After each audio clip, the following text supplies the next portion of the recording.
할렐루야. 인사합니다. 옆에 분과 성령님께서 부으시는 은혜로 날마다 예수님을 높이게 하옵소서. 믿으시면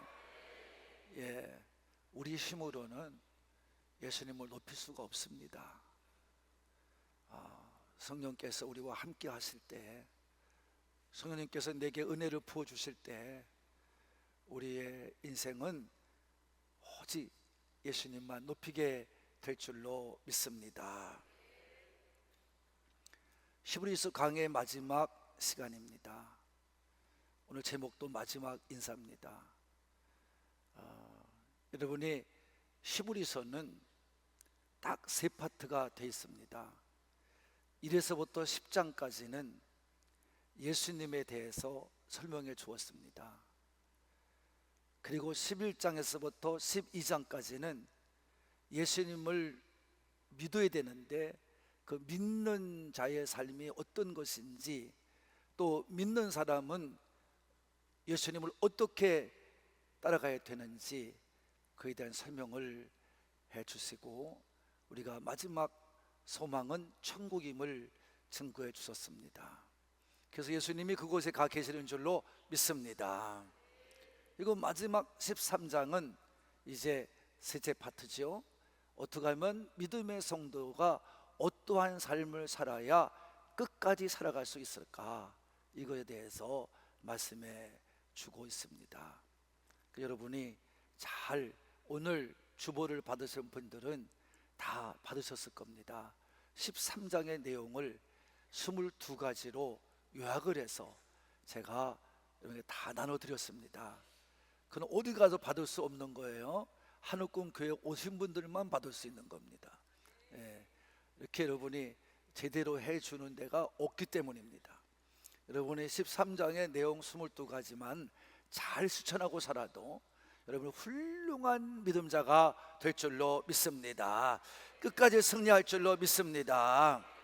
그래서 오늘 마지막 시간에 마지막 인사를 히브리서 저자가 하고 있음을 보게 됩니다.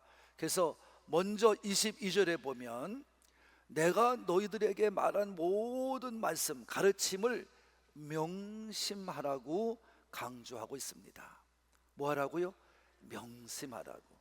자, 22절 말씀을 한번 다 같이 읽어보겠습니다. 시작. 형제들아, 내가 너희를 권하노니 권면의 말을 용납하라. 내가 간단히 너희에게 썼느니라. 이런 말입니다. 자, 여러분 쉽게 말하면 이런 얘기죠. 내가 예수님에 대해서 다 지금까지 간략하게 썼다. 너희의 믿음에 대해서 간략하게 썼다. 그러니 이 간단히 너희에게 쓴 말을 너희는 뭐하라? 용납하라. 이거는 허락하라는 뜻이 아닙니다. 이 용납하다는 뜻에는 다 같이 간직하라, 간직하라, 명심하라, 이런 뜻입니다. 이게 숨어 있는 겁니다. 그러니까 너희가 내가 너희에게 이 말한 간단히 쓴 모든 권면의 말을 간직하고 명심하고 살라는 것입니다. 할렐루야, 이렇게 말하고 있어요. 그렇습니다. 우리가 이 말씀을 잘 들어야 됩니다. 그래서 이 22절의 말씀 때문에 또 바울이 저자라고 우기는 사람들이 많습니다. 잘못된 겁니다. 바울이 저자라고 볼 수는 없습니다. 왜냐하면 여기 나오는 권면이라고 하는 말, 권한다, 또 권면한다, 이 말은, 이 단어는 바울이 교회들에게 즐겨 쓰던 말입니다. 교회나 또 교회 지도자들에게 얘기한 것입니다. 이걸 데살로니가 전서에 보면 2장 17절에 보는가요? 11절에 보는가요? 11절이죠. 여기 보면 여러분 이렇게 했어요. 아버지 같은 마음으로 자녀에게 뭐하듯이 훈계하듯이 권면하라, 위로하라, 경계하라, 이렇게 말했어요. 권면, 위로, 경계. 또 디모데에게는 디모데후서 2장 우리가